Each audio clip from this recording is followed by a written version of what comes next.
कि हमारा जो लीवर है वो शरीर का एक जरूरी अंग है। आपको पता है जिस तरह से दिल है, आंख है, दिमाग है, उसी तरह लीवर है। लेकिन दिक्कत यह है कि लीवर के बारे में हम लोग ज्यादा नहीं जानते, हम लोग शॉर्ट, और लीवर पे हम लोग ज्यादा ध्यान भी नहीं देते, ये भी बात है। हम लोग अपने दिमाग, आंख, कान, नाक सब पे ध्यान देते हैं, लेकिन लीवर पे ध्यान नहीं देते हैं, पेट पे भी ध्यान देते हैं। तो लीवर पे ध्यान देना बहुत जरूरी है, क्योंकि लीवर के 500 से ज्यादा फंक्शंस है, ठीक है, और अभी भी रिसर्च इस पे चल रहा है, ठीक है।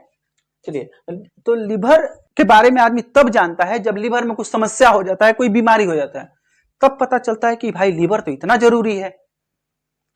लीवर देखिए, लीवर जो होता है वो vitamin A, vitamin D, vitamin E, vitamin के, विटामिन B12 और लोहा और कॉपर यानी कि लोहा और तांबा को भी भंडारित करता है। यानी कि जब हम लोग खाना खाते हैं ब्लड में ये सब चीजें जाती हैं, उससे ये अपने में क्या कर लेता है, उसको स्टोर कर लेता है, और स्टोर कर लेने के बाद संचित रखता है। जब भी जरूरत पड़ेगा, जैसे कोई आदमी फास्टिंग पे है या खाना नहीं खाया या बीमार पड़ गया, उसको पोषक तत्व की कमी हो गई, तो इसको क्या करेगा, फिर से शरीर में रिलीज कर देगा, ठीक है, पूर्ति उसकी कर देगा।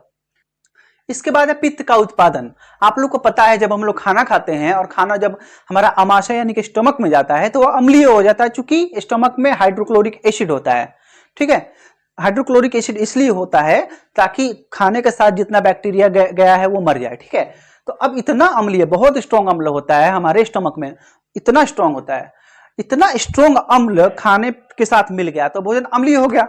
अब वो आगे नहीं पच पाएगा जब तक कि लिवर से पित्त रस यानी कि बाइल जूस आकर के फिर नहीं मिले, उसकी अम्लीयता को काट नहीं दे। तो यही हमारा लिवर क्या काम करता है, पित्त का उत्पादन करता है, और पित्त क्या करता है, उसकी अम्लीयता को काटता है।